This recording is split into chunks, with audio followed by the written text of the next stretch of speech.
ഈ വീഡിയോയിൽ ഇന്നലെ എടുത്തായിരുന്നു കേട്ടോ. മഴക്കാലം തുടങ്ങിയിട്ട് ഞങ്ങൾക്ക് ഇവിടെ ഫസ്റ്റ് നല്ല മഴ കിട്ടി, പിന്നെ നല്ല വെയിലായിരുന്നു. റെഡിയായി എല്ലാം കഴിഞ്ഞപ്പോൾ കുറച്ചും കൂടെ ടൈം ബാക്കി ഉണ്ടായിരുന്നു. അപ്പോൾ ശരി എന്നാൽ വീട്ടിൻ്റെ ബാക്കിൽ കുറേ മുല്ലമുട്ടിൻ്റെ ചെടി ഉണ്ട് കേട്ടോ. അവിടെ പോയിട്ട് കുറച്ച് മുല്ലമുട്ട് വലിച്ചു വയ്ക്കാമെന്ന് വിചാരിച്ചു.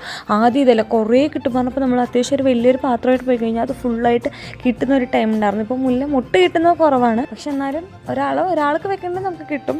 സൂക്ഷിച്ച് നോക്കി നമുക്ക് ഇനിയും കിട്ടും. ഞാൻ വർക്കിന് ഇറങ്ങുന്നതുകൊണ്ട് കുറച്ചൊക്കെ നോക്കുള്ളൂ. ഇപ്പോൾ നമുക്ക് മാർക്കറ്റിൽ കുറേ ആർട്ടിഫിഷ്യലായിട്ടുള്ള ഫ്ലവർ, മറ്റേ ഈ മുല്ലമുട്ടിൻ്റെ ആർട്ടിഫിഷ്യലായിട്ട് നമുക്ക് കിട്ടും. 1 ഇയർ വരെ നമുക്ക് റീയൂസ് ചെയ്യാൻ പറ്റും. പക്ഷെ അതിന് ഈ ഒരു മണം നമുക്ക് കിട്ടില്ല. ഇത് നമ്മളൊരു ദിവസം തലയിൽ വെച്ച് കഴിഞ്ഞാൽ തല ഫുള്ള് നല്ല രീതിക്ക് മണക്കും. ആർട്ടിഫിഷ്യലായിട്ട് ഉണ്ടെന്നുണ്ടെങ്കിൽ ഈ ഒരു എപ്പോഴും നമുക്ക് ഇത്തിരി കുറച്ചും കൂടെ സ്പെഷ്യലായിരിക്കും കഴിഞ്ഞ് തോന്നണേ. പക്ഷേ ഒരു 6 മണി സമയമൊക്കെ ഉണ്ടെങ്കിൽ ഇനി കുറച്ചും കൂടെ ഇതിൻ്റെ തണ്ട് കുറച്ചും കൂടെ വലുതാണ്.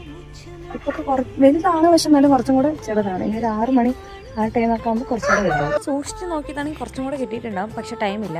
പൂ കെട്ട ഇഷ്ടമാണ്, സമയമില്ല. സമയം 9:39